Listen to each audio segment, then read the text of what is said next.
questions how to hook up an amp and sub, well, it's going to be a how-to. I like to start off with the RCAs and remote first. So in your car, you're going to have your head unit, and you're going to want to take your head unit out, and then you're going to want to find your remote wire. And usually your remote wire is a blue one. Not always, but mostly. What you're going to do is you're going to want to run the wire, run it down and around, and you're going to zoom right into the remote on the amp. Now we're going to run the RCAs. You're going to have the red and white. Obviously these are not red and white, but as long as you hook them up into the amp the same way, you're going to take these and run them around. Let's say this one's red and the bottom one's white. You're going to take this one around, take it into your amp, and into your inputs, and you just ran the remote and RCAs. Now you're going to want to run your power and ground. We're going to go ahead and hook up the ground into the amp, and you're going ahead and going to go find a bolt in your trunk, which is going to be a ground in your trunk, alright? You're just going to ground it there. You find like a bolt, and you could have an end on it, and just you're going to want to sand it, good connection, and just bolt it down. Alright. Now you're going to want to run the power wire. Now, I like to do this last because this is when you give your system all the power. So you're going to take your power wire, and you're going to run it around, and you're running it down, and you want to go past your firewall, and you're going to come up into your trunk where you have the battery.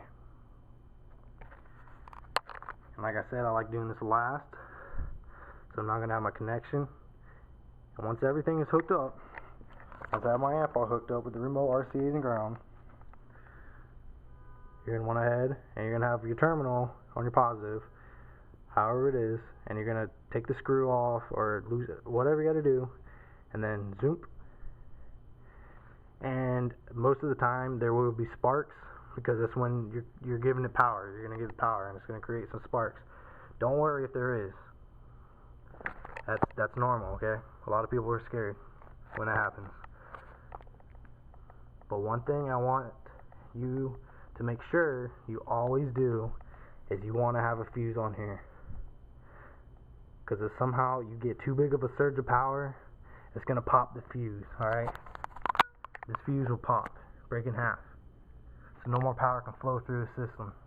It won't short out any of your system, any of your amps, any of that good stuff, alright?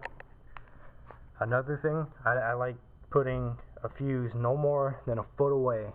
So anywhere in between 1 foot and the battery, put your fuse in there. Alright, less distance for the power to carry. And after you have all that, you know, turn on your car, you know, start the engine up, and if everything's hooked up right, it will get power.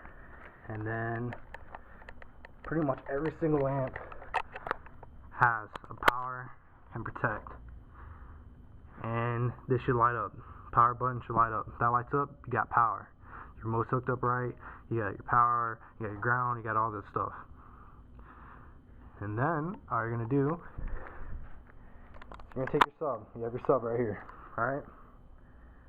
You're going to take the wire from the back of the sub, and all you're going to do is run it down into the terminals,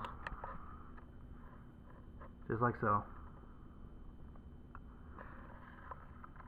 And that's how you hook up a amp and sub. Easy as that.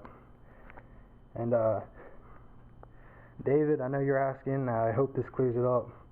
If you still have any questions, leave them down in the comments, and I'll I'll try to help you out as best as possible. I hope you learn, and hopefully now you can go install it yourself and save you some money instead of having to get someone else to do it.